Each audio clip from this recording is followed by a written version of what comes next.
أعوذ بالله من الشيطان الرجيم بسم الله الرحمن الرحيم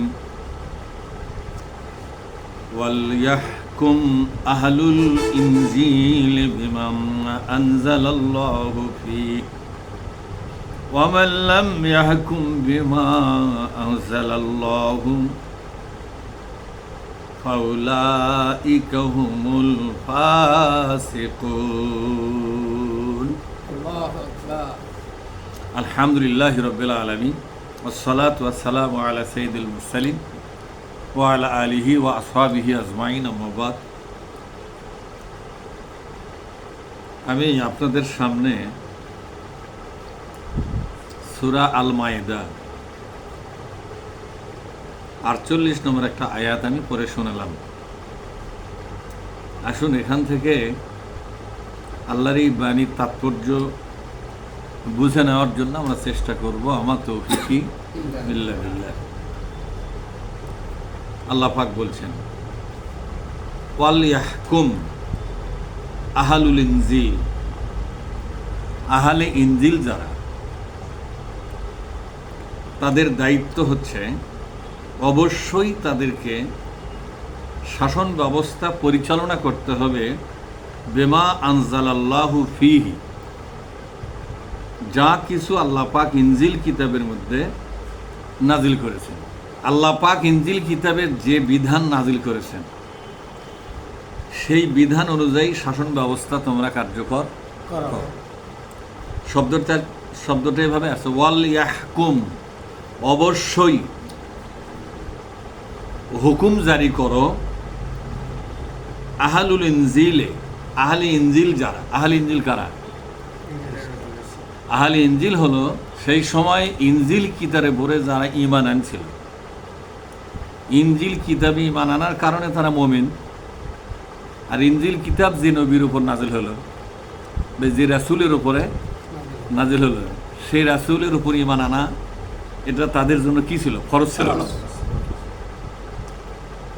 ঈমান আনার 7টি বিষয় এখনো যা তখনও তাই। এখন আমাদের নবীর উপর ঈমান আনা ফরজ।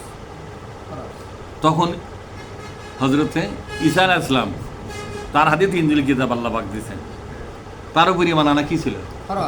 ফরজ ছিল। এই আহলে ইনজিল বলতে বোঝানো হয় যারা ইনজিল কিতাবের উপর ঈমান আনলো এবং ঈসা নবীর উপর ঈমান এনে মুসলিম হিসাবে নিজেকে পরিচিত করে তুলল, এদেরকে বলা হয় আহলে ইনজিল।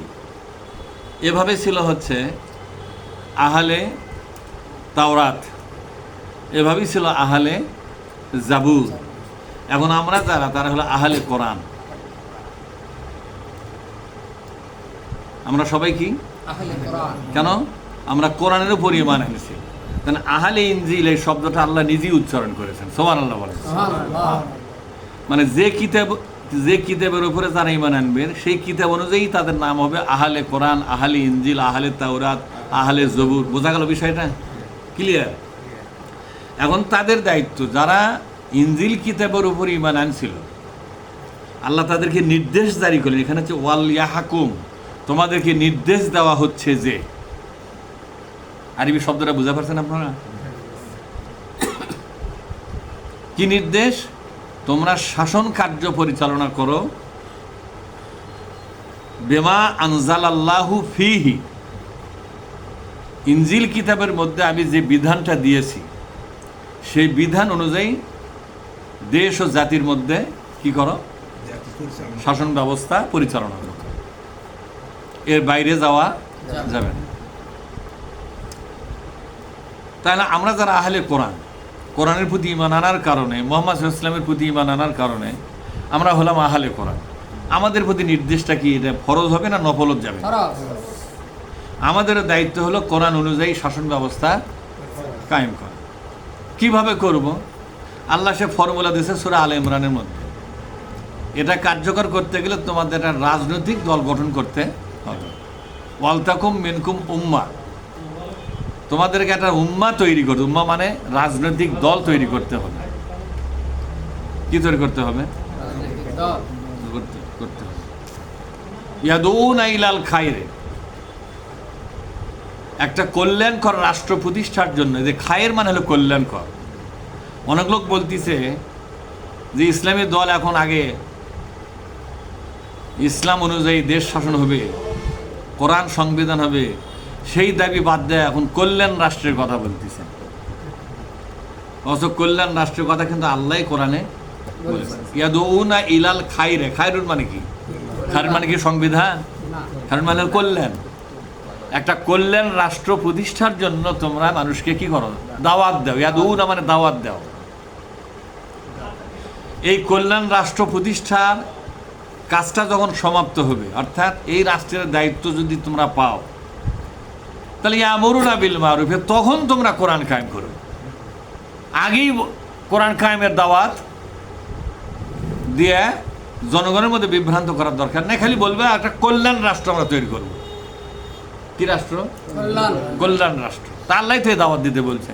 আর আমাদের ভুল ধরতেছে একদল আলেমরাই, ধরতেছে কিনা যে ইসলামী দলগুলো এখন ভোল পাল্টাছে। তো ভোল আমরা পাল্টাবো, আল্লাহ তো ভোল পাল্টাতেছে। আল্লাহ বলেছে একটা কল্যাণ রাষ্ট্র কায়েমের জন্য মানুষকে কি করো? দাওয়াত দাও।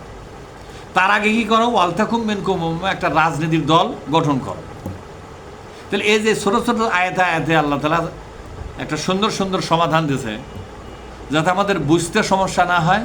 কিন্তু বুঝতে সমস্যা হচ্ছে কি কারণে? আমরা ইসলামী দল পছন্দ করি না। সমস্যাটা এই জায়গা। আমি নোংরামি করতে পারবো না ইসলামী দল কায়েম হলে, আমি ফুসকামি করতে পারবো না, পাপের সাম্রাজ্যে আমি সাঁতার কাটতে পারবো না। পাপ রাজ্যে সাঁতার কাটা বোঝেন তো? বিড়ি খাওয়া, গাঁজা খাওয়া, হেরোন খাওয়া, বাবা ট্যাবলেট খাওয়া, আছে না এরকম? এরপর ঘুষ খাওয়া, সুদ খাওয়া, দুর্নীতি খাওয়া, স্বজনপ্রীতি খাওয়া, রাষ্ট্রের টাকা পয়সা মেরে ধরে খাওয়া, মিথ্যা বরাদ্দ দিয়ে, মিথ্যা বরাদ্দ বোঝেন না? এই জায়গা খুঁড়তে লাগবে 22 কোটি টাকা, খুললো 2 বছর বলছে যে এই জায়গা ভরাট করতে লাগবে 50 কোটি টাকা, ভরালো। তাহলে ওই জায়গা অঙ্কেই কিন্তু আছে, ভরানার খোঁড়া, এটা সব খাতা কলমে, কথা ঠিক না বেরিয়ে। তাহলে এইভাবে তো ধাপ্পাবাজি করে খাওয়া যাবে না। জনগণের সম্পদ, রাষ্ট্রীয় সম্পদ লুটপাট করে হাঙ্গর কুমড়ের মতো করে গাছা খাওয়া, এই কাজটা তো ইসলামী দলে থাকা সম্ভব নয়। এই জন্যই তারা ইসলামী দলের রাজনীতি তারা সহ্য করতে পারে না। তাহলে ইসলামী রাজনৈতিক দল গঠন করার জন্য নির্দেশ দিয়েছেন কে? আল্লাহ। তাহলে রাজনৈতিক দল করা লাগবে কিনা? লাগবে কিনা? আল্লাহ তাআলা বলছেন, ওয়ামান লাম ইয়াহকুম বিমা আনজালাল্লাহু ফাউলাইকা, বলেন ফাউলাইকা হুমুল ফাসিকুন।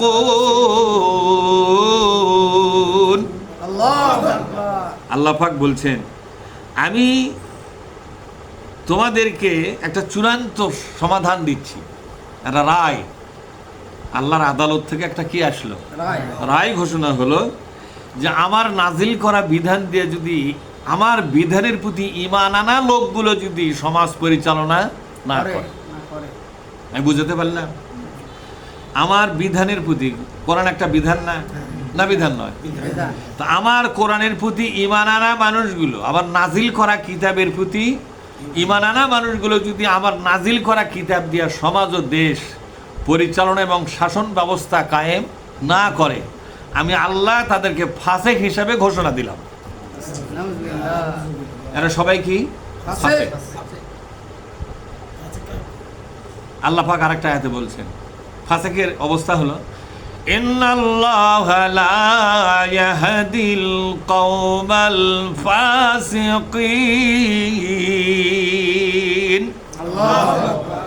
অবশ্যই আল্লাহ পাক যারা ফাসেক হয়ে গেল এদেরকে আর হেদায়েত করবেন না, হেদায়েত থেকে চিরদিনের জন্য তাদেরকে বাতিল করে দেওয়া হলো। আচ্ছা, হেদায়েত থেকে ওদেরকে যে বাতিল করে দেওয়া হলো তার নোটিশ আসবে? হেলাল কও, নোটিশ আসবে না? এত তারা অবগত করানো যাচ্ছে যে অমুক ইবনে অমুক, ফুলান ইবনে ফুলান, আপনাকে হেদায়েত থেকে কিন্তু বাতিল করে দেওয়া হয়েছে মর্মে জানানো হচ্ছে। আপনার নাম দস্তখত আল্লাহর দরবার থেকে বাতিল করে দেওয়া হয়েছে, আপনাকে ত্যায্য ঘোষণা করা হয়েছে, এ মর্মে নোটিশ আসবে না? নোটিশ এখানেই আসে। নদী সেখানে লাকাদ আনজালনা ইলাইকুম কিতাবান ফীহি যিকরুকুম আফালা তাকিলুন। কোন আল্লাহু আকবার। তোমাদের কাছে একটা কিতাব নাযিল করেছি। সূরা আম্বিয়ার 10 নম্বর আয়াত, 21 নম্বর সূরা আম্বিয়া। কয় নম্বর সূরা? এলে মনে ধোয়া লাগবে। কোরআনের সাথে সুসম্পর্ক রেখা কবরে যাওয়া ভালো না কোরআনের ব্যাপারে অন্ধ থেকে কবরে যাওয়া ভালো? তা আপনাদের অবস্থা হলো কোরআনের ব্যাপারে অন্ধ হয়ে আছে না। এমনকি অনেক জামাত ইসলামীর লোকেরাও কিন্তু কোরআনের ব্যাপারে এখন বর্তমানে অন্ধ। জামাত ইসলামী করে, কোরআনের চর্চা তার মধ্যে। সূরা আম্বিয়ার 10 নম্বর আয়াত, 21 নম্বর সূরা আম্বিয়া। কত নম্বর সূরা? আল্লাহ পাক বলছেন, ও বান্দা, তোমার ব্যাপার আমার যত কথা, তোমার ব্যাপার আমার যত নোটিশ, তোমার ব্যাপার আমার যত নির্দেশনামা, তোমার ব্যাপার আমার যত পরামর্শ, তোমার ব্যাপারে আমার পক্ষ থেকে যত ওসিয়ত, যত নসিহত, ওসিয়ত এবং কোরআনে কিন্তু ওসিয়তও আছে আবার নসিহতও আছে। ওসিয়ত, নসিহত, হুকুম, পরামর্শ যা কিছু, এবং তোমার ব্যাপারে আমার চূড়ান্ত যে রায়গুলো আছে, তোমার ব্যাপারে আমি কি রায় দিয়েছি, আমার আদালত থেকে তোমার ব্যাপারে কি রায় দিয়েছি, এই রায়গুলোকে আমি তোমার কাছে যে কিতাব নাজিল করেছি এই কিতাবের মধ্যে আমি ভরে দিয়েছি। এই কথাগুলোকে তোমার খুঁজে নিতে হবে, এই কথাগুলোকে তোমার খুঁজে নিতে হবে। তাহলে বুঝতে পারছেন আপনারা যে আপনার আমার জন্য যে কথাগুলো সে কোথায় আছে সেটা। তা আমার ব্যাপারে আল্লাহর রায় কি এটা জানার দরকার আছে না নাই? এই জন্য আল্লাহ তাআলা বলছেন যে তোমার কাছে যে কিতাব নাযিল করেছি তার মধ্যে তোমাদেরই ব্যাপারে আমি কথাগুলো বলে দিয়েছি। তোমরা কোরআন পড়তে পড়তে নিজের কথাগুলো তোমরা খুঁজে পাবা। এই জন্য বিশ্বনবী বলতেন, মানুষ যখন কোরআন বুঝে বুঝে পড়ে তখন সে যেন আল্লাহর সাথে আলোচনায় মিলিত হয়, আর আল্লাহ এই বান্দার সাথে আলোচনায় মিলিত হয়। বান্দার সাথে গল্প গুজব করার একটাই পথ, সেটা হচ্ছে কোরআন চর্চা করা। কি চর্চা করা? আমরা তো আল্লাহর সাথে গল্প করি না, সারা জীবন খালি বইয়ের সাথে, ছেলের সাথে আর দেশের মানুষের সাথে গপ্প। এমনকি এক জায়গায় বস থেকে ওই যে শুরু করছে গপ্প, সে গপ্পের সালা বস্তা যেন খুলে দিয়েছে একবার।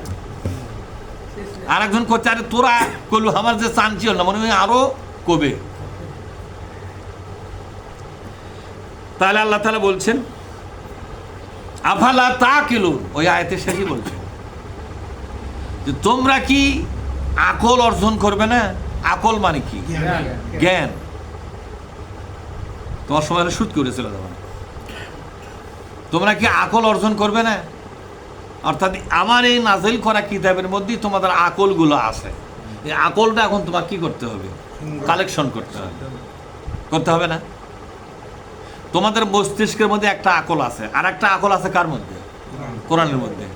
এখন আপনার আকল দিয়ে যদি সারা জীবন চলেন তাহলে এজন্য আপনার জান্নাত পাবেন না। মানুষের মগজের মধ্যে, কলিজার মধ্যে যে আকলটা আল্লাহ দিয়েছে, সে আকল অনুযায়ী ইহুদিরা চলে, খ্রিস্টানরা চলে, বৌদ্ধরা চলে, হিন্দুরা চলে কিনা? এবং যারা ধর্মই মানে না তারাও কিন্তু আকল অনুযায়ী চলে। নিজের ব্যক্তিগত আকল অনুযায়ী যদি আপনি চলেন তাহলে কি জান্নাত পাবেন? জান্নাত পেতে গেলে আপনার আকলের সাথে কোরআনের আকলটা কি করতে হবে? সংযুক্ত করতে হবে। খালেক ভাই বুঝতে পারছেন? লক্ষ্মীমটার না, আপনার আকলের সাথে কোরআনের আকলটা কি করতে হবে? সংযুক্ত করতে হবে। দুই আকল যখন একত্র হবে, দুই আকলে একটা গাড়ি, একটা চাকা হয়ে গেল। এই গাড়িতে চড়ে আপনি কোথায় যাবেন? জান্নাতে যাবেন। শুধু এক চাকার উপর নির্ভর করে জান্নাতে যাওয়া যাবে না। এই আকল তো হিন্দুদেরও আছে, আছে না নাই? জোরে কুল্লু মাউলুদুন, বলেন, কুল্লু মাউলুদুন ইউলাদু আলাল ফিতরাতি ফাআবুহু ইউহাব্বিদানিহি আও ইউনাসসিরানিহি আও ইউমাজ্জিসানিহি। প্রত্যেক আদম সন্তানকে একটা বিশেষ ধর্ম জ্ঞান দিয়েই, আকল দিয়েই আমি তাকে সৃষ্টি করেছি। কিন্তু তার বাবা মা তাকে ইহুদি, খ্রিস্টান, অগ্নিপূজক মেলা কিছু বানাচ্ছে, কিন্তু তার মধ্যে আমি আগাম কিছু আকল দিয়েছি, একটা ফেতরাত দিয়েছি। আলাল ফেতরাত, একটা ফেতরাত মানে একটা অরিজিনাল স্বভাব যাকে বলা হয়, এটা আমি প্রত্যেকটা আদম সন্তানের মস্তিষ্ককে আমি সমৃদ্ধ করেছি, আমার পক্ষ থেকে কিছু আকল দিয়েছি, সুবহানাল্লাহ বলে। কিন্তু ওই আকল অনুযায়ী সবাই চলবে, কিন্তু ওই আকল আর পরবর্তী সময় কোরআনে আল্লাহ তাআলা নিজের পক্ষ থেকে কিছু আকল নাজিল করেছেন। এই আকল দিয়ে আপনি যাবেন কোথায়? এখন প্রশ্ন হচ্ছে তাহলে কোরআনের মধ্যে যে আকলটা আছে, তাহলে আমার মধ্যে আকল না থাকলে তো হলেন, আপনার মধ্যে আকল না থাকলে তো বগরি ভাড়া হলেন না। আপনার মধ্যে যে আকলটা আছে সেই আকলটা এই কোরআনের আকলটা ধরার জন্য। আমার কথা বোঝেননি? আপনার মধ্যে আকল আছে বলেই তো কোরআনের আকলটা আপনি কি বুঝতে পারেন। যাই নিজের মর্যাদা বোঝে তাই কিন্তু অন্যের মর্যাদাও বোঝে না। আর যাই নিজে মর্যাদাহীন ব্যক্তি তাই কিন্তু কারো মর্যাদা রক্ষা করবে না। হাজার জায়গা তো অপমান হচ্ছে, তারপরও বুক উঁচা করে বেড়ায়, মনে করে যে আমার সে সম্মানী আর কে আছে। তাহলে এই লোকটা কি ভদ্রলোক? আল্লাহ তাআলা বলছেন যে আফালা তাকিলুন, এখান থেকে কি আকলটা তুমি গ্রহণ করবে না? মুসলমানদেরকে বলছে যারা কোরআনের প্রতি ঈমান আনা মানুষ, যে তোমরা তো কোরআনের প্রতি ঈমান আনছো নাকি, তাহলে তোমাদের ঈমান আনা কোরআনের ভেতরে যে আকলটা আমি ঢুকে রাখছি, এই আকলটা তোমাদের এখন গ্রহণ করতে হবে। কিভাবে গ্রহণ করবেন? এই কোরআনটা 24 ঘন্টা মাথা দিয়ে থাকলে হবে না? কোরআনের বই ঢুকে ঘুম পারলে হবে? কোন না? তাহলে এই আকলটা এই কোরআন শরীফ মাথার উপর দিয়ে রাখলে হবে?